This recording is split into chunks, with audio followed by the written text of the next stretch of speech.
Alright, today's project, we're going to be getting this side shank cut out and a new one put in on this 992 loader bucket.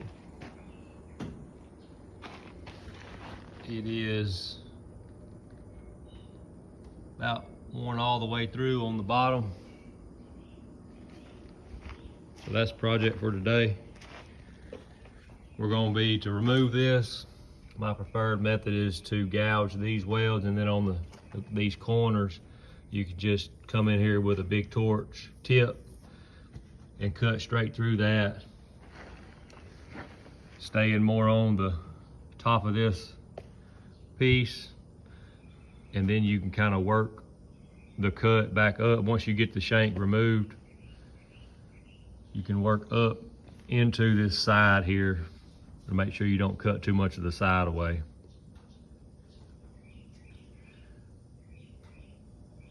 That's my plan anyway. It might change, probably will.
Crank that oxygen up a little bit.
All right, so the reason why I choose cutting it with a torch here is because this weld is a fully penetrated joint. So if you gouge that, you'll never find the seam if it was done correctly.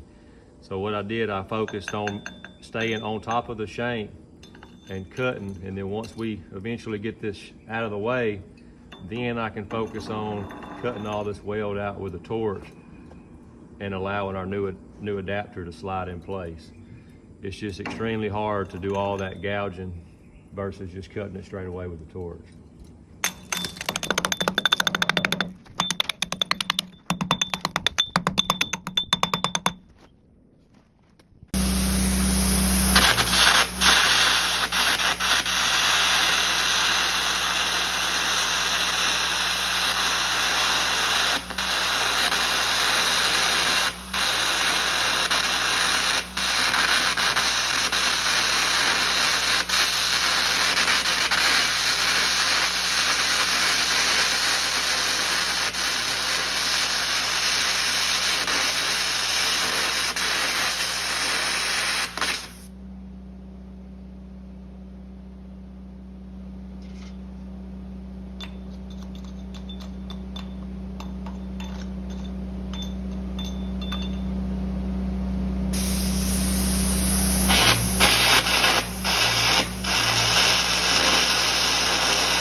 me a couple more round ones? Yeah.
No, it just does that with them rods.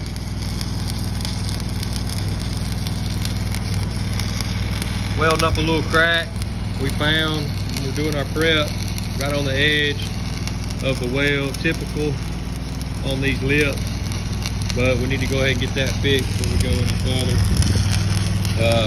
Got our suitcases set up, but we're still stick rodding. I would much rather stick rod this joint than take the risk of filling it up full of porosity, and that way we know for sure that this is a good solid weld we're putting in this lip where it's cracked. We got it gouged on the underside as well. Caden's running some 532s in there, filling up the top side. We'll get under there and fill up the bottom here in just a second. Got our new adapter prepped up, ready to go to the next step. Once we get this lip clean, this is all weld right here. So I'm gonna come in here with a torch and cut it off straight first to cut all the excess weld off, and then we'll do a test fit and then look at it. And once we make sure that we don't need to remove any more material this way, I'll come in there with a torch and bevel this way and then come on from the other side and bevel this way with the torch. And I'm gonna take that all the way to a knife edge bevel. That way we will get 100% welded joint there. And more than likely we're gonna have probably a 3/16 gap, preferably along the top of that adapter. That way we get a good solid weld in there. All right, we got this gouged out groove we made. Up the bucket over to position this thing in an easier weld, so we're just gonna weld it overhead. One tip I want to share that I got shown a long time ago is when you're welding overhead, the only really prop is to get your elbow up, and that's what most people do. But if you take a few extra rods and position your hand on whatever, something close to where you're welding, you can put those rods against the welding rod, and it allows you to keep your body back. If you're in this position, you're constantly getting burned up. When I'm welding like this, I can get way back and my hand is steady. I mean, you can do it with one hand, but it just takes a lot of strain on your arm to push your hand in. I've shown this tip to a lot of people and they try it and it feels awkward, and it will feel awkward, but you've got to understand the value of the tip to get actually good at it. And it's a really, really valuable skill to learn.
Alright, so we tried to do the best we could in making sure we didn't end up with a huge gap right here.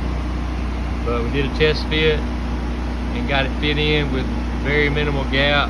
And once we started to add the bevels, we ran into some issues to where the last replacement, this is the top of the cut from what I can tell, and this is just all bad weld, just slag. Didn't look like they beveled it at all. They were just throwing some, I don't know what in there. So we've got to keep cutting to get all that mess out, and it's going to just end up with a Gapzilla to fill in, but what it'll be. Alright, here we go. We got everything prepped for the most part. You know, the piece for welding is not going to have a bevel. Ideally, this piece would have a steeper bevel than normal because it's going to be a single bevel. But here, we're not going to have too terrible of a gap, I suspect. It's going to be close to 3/8 of an inch right in there. But out here is really where the gap's going to be bad. And so I took it down, tried to do my best to keep it in the center, but it didn't need a lot of bevel this way because there's going to be such a big gap, and I'll still be able to access in there to get a fully penetrated joint. If I would have took this bevel on up to be consistent with the rest, that just means that you've got to put in that much more metal, and we're going to be talking about a big old gap right here. And like I said, the only reason why we're fighting that gap is because the last repair, the cut was probably too high, and instead of them taking the time and putting in good metal, they didn't. So now I had to cut out all the bad metal, and we were only left with the gap. So to help kind of speed things up a little bit, Caden's over there just doing some weld build up on the top side of that adapter, right up under this side, to just build up some material there so we won't have so much to do here in place. But either way, once we get done with it, it's going to have solid metal from the very top of that adapter all the way up through. So if we get the opportunity to the next repair, our first initial plan will work out like it's supposed to. So we're going through the stages of having to go through some rework type stuff to get this back with good metal put all the way up in the side. This is a critical joint right here. This adapter and this side holds the lip on. So if that weld fails, you know, it could cause a lot of damage to this bucket. And some people might say the bad weld held. Well, that's a good point. But once this weld breaks and you're the company that did it, if there's evidence that they can find that the weld was not done correctly, you'll go from a hero to a zero. And that's how it works in the weld industry. Make 100 good welds and make one bad one, and that's the way to remember you by.